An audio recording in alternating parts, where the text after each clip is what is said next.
সতীপীঠ কঙ্কালীতলাতে মহাসমারোহে উদযাপিত হয় রথযাত্রা। বীরভূমের সতীপীঠের অন্যতম পীঠ কঙ্কালীতলাতে মহাসমারোহে উদযাপিত হলো রথ উৎসব। এই রথ উৎসবকে ঘিরে এলাকার মানুষ একত্রিত হয়েছিলেন কঙ্কালীতলাতে। কঙ্কালীতলাতে রথযাত্রার শুভ সূচনা করেন বীরভূম জেলার সভাধিপতি কাজল শেখ, নানুরের বিধায়ক বিধানচন্দ্র মাঝি সহ অন্যান্য তৃণমূলের নেতৃবৃন্দ। কাজী আমিরুল ইসলামের রিপোর্ট, সিলেট টাইমস, বোলপুর।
আমাদের সকলকে উৎসাহিত করবেন, সকলে সহযোগিতা করবেন, সকলে আমাদের জয় জগন্নাথ, জয় জগন্নাথ, জয় জগন্নাথ, শঙ্করী মাইকে, শঙ্করী মাইকে, সকল ভক্তবৃন্দকে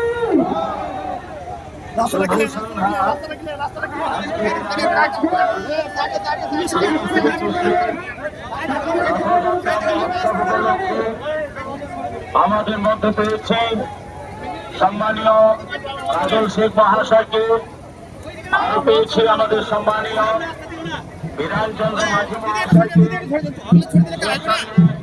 নরেশচন্দ্র বাউরি মহাশয় এবং বিশেষ আমাদের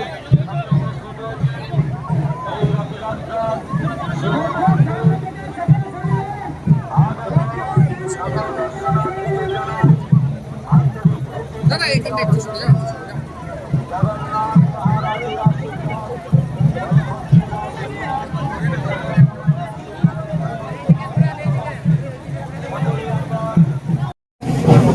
হিন্দু ক্যালেন্ডার অনুযায়ী আষাঢ় মাসের দ্বিতীয় দিনে অথবা জুন মাসের লাস্ট সপ্তাহে অথবা জুলাই মাসের ফার্স্ট উইকে যুগ যুগ ধরে এই রথযাত্রা উৎসব অনুষ্ঠিত হয়ে আসছে সারা ভারতবর্ষ।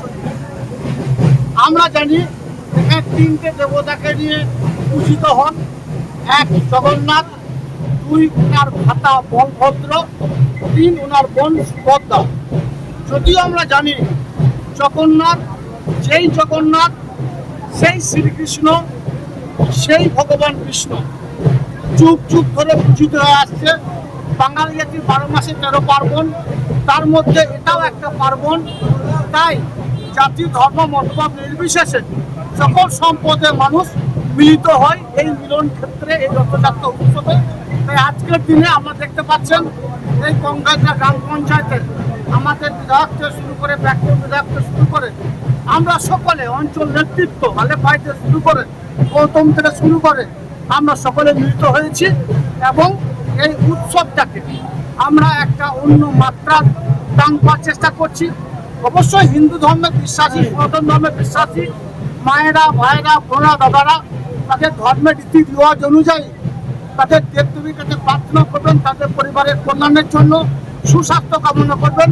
অনুরূপভাবে আমরা যারা ইসলাম ধর্মে বিশ্বাসী মানুষ রাখছি, আমরা তাদের সব দিক দিয়ে সহযোগিতা হাত বাড়ানোর জন্য এখানে এসে উপস্থিত হয়েছি। দাদা, আগে যে রথযাত্রা হতো এখনকার সেই রথযাত্রা কি সেই জৌলুস আছে বলে মনে হয়?